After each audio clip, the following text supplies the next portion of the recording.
L'université de Cergy-Pontoise, capitale des sciences du patrimoine, l'établissement est en pointe sur les questions de conservation et de restauration.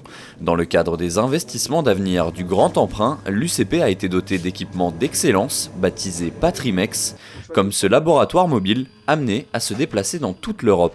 C'est un peu les experts à Miami, mais dédiés au patrimoine. Et on va développer dans le labo mobile différents instruments de mesure, portables, portatifs, transportables, qui vont permettre de caractériser les matériaux du patrimoine, bâtis ou pas bâtis. On développe différents instruments qui vont nous permettre d'évaluer les matériaux du patrimoine. On développe au maxima des choses non intrusives. On comprend facilement pourquoi non intrusif et non destructif. Parce que, par exemple, si on veut aller étudier la Joconde, on va éviter de faire des trous dedans. Ce laboratoire mobile s'est déjà déplacé au musée d'Orsay ou encore à la cathédrale de Poitiers. Divers équipements ont été financés pour 6,5 millions d'euros au total.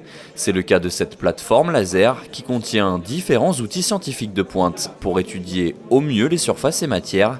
Les chercheurs vont pouvoir apporter leur expertise aux conservateurs. Le but de ces plateformes technologiques, c'est de mettre ensemble des conservateurs des musées, des ingénieurs du ministère de la Culture et puis les chercheurs des laboratoires de l'université de Cergy-Pontoise, mais également de l'université de Versailles-Saint-Quentin en Yvelines, de faire en sorte que les savoir-faire des uns, des professionnels du patrimoine, puissent croiser les savoirs des chercheurs de nos deux universités et des laboratoires de recherche pour permettre de mieux préserver le patrimoine, de mieux le comprendre et de mieux le transmettre aux générations futures. Plusieurs grands noms de la culture sont associés au projet, comme le musée du Louvre, le château de Versailles ou la Bibliothèque nationale de France.